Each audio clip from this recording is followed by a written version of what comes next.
Bismillahirrahmanirrahim. Hi students, Assalamualaikum warahmatullahi wabarakatuh. How's life? I hope that you are very happy to enjoy our material today. Semoga kalian bahagia mempelajari materi kali ini dan semoga sehat selalu. Sukses buat semua.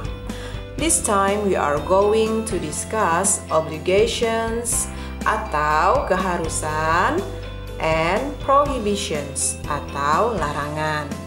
Nah, kalian bisa lihat di sini kompetensi dasarnya.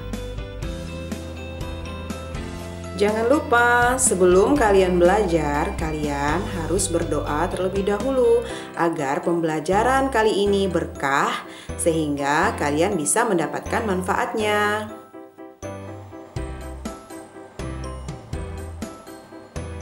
What are you going to learn? Kalian akan belajar apa sih pada materi kali ini? We will learn how to state rules and obligations. Kita akan belajar caranya bagaimana menyebutkan aturan serta keharusan atau kewajiban. Ya, seperti yang kalian ketahui, ketika ada aturan, maka kita mempunyai kewajiban untuk memenuhinya atau untuk melakukannya. Obligation can be described as something you must do.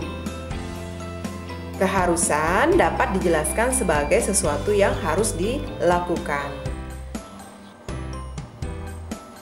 Coba kalian perhatikan. We can use have to and must. Have to merupakan modal verb yang dipergunakan untuk menunjukkan yang kita harus lakukan. Must dipergunakan untuk menyatakan sesuatu yang harus dilakukan, biasanya berhubungan dengan aturan. Nah, di situ juga kalian bisa lihat rumusnya. Ya, di situ ada subject plus must plus verb one. Kemudian juga bisa digunakan subject plus must be plus adjective atau noun atau adverb.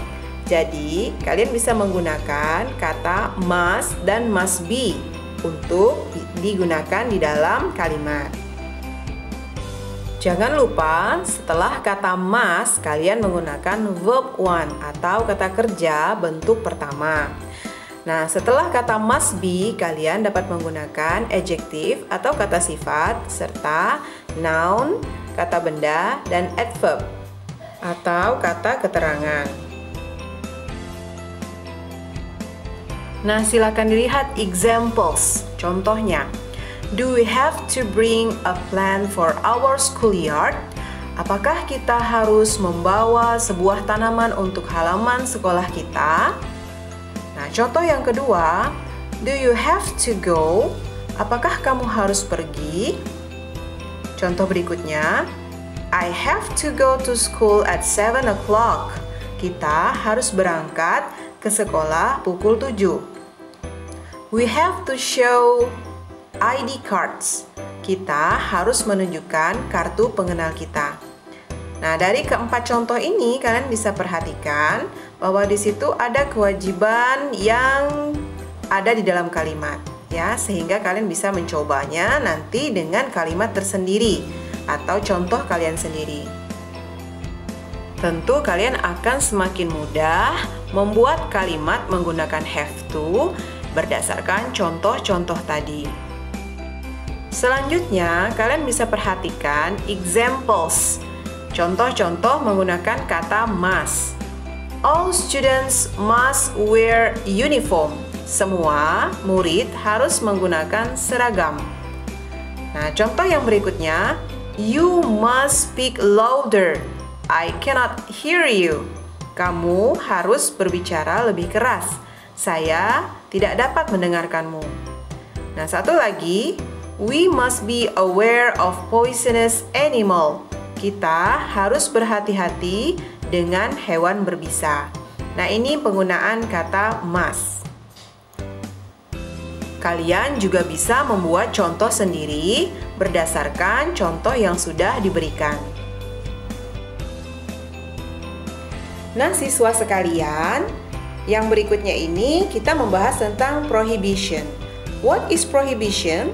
Prohibition can be described as the act of not allowing something to be used or done.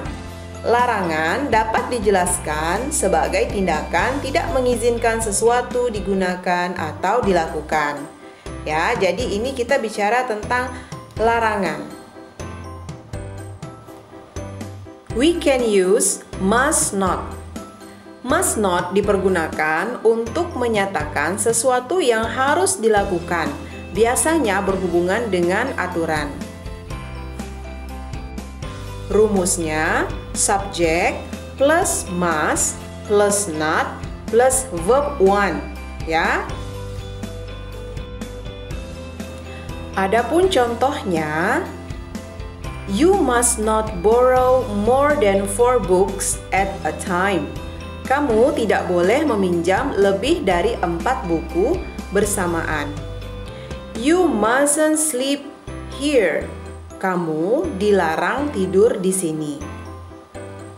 Tentu saja kalian bisa membuat sendiri ya contoh kalimat larangan menggunakan must not. Penjelasan berikutnya adalah tentang verbal prohibition. Verbal prohibition menggunakan kata kerja atau verb di dalam kalimatnya. Prohibition selalu menggunakan verb one.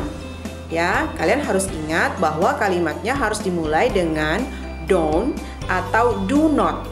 Maka akan didapat rumus verbal prohibition seperti ini. Don't atau do not plus verb one. Coba perhatikan contohnya.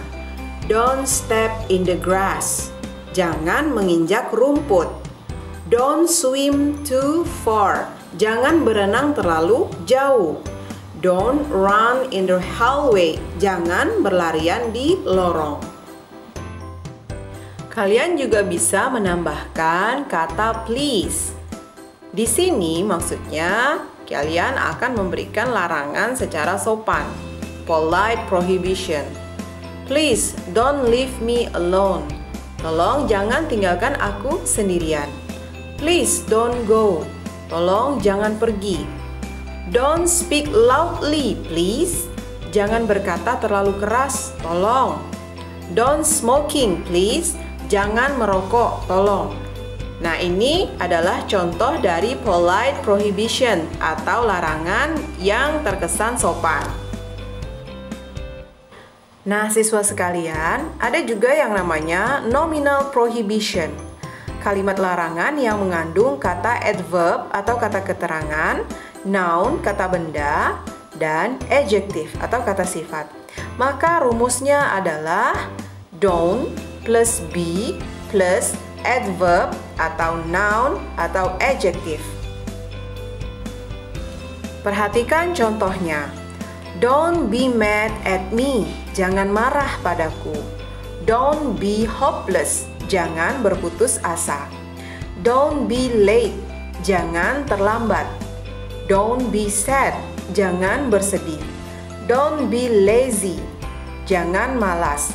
Nah, di sini kalian bisa lihat ya, don't be itu ditambah dengan adverb, noun atau adjective.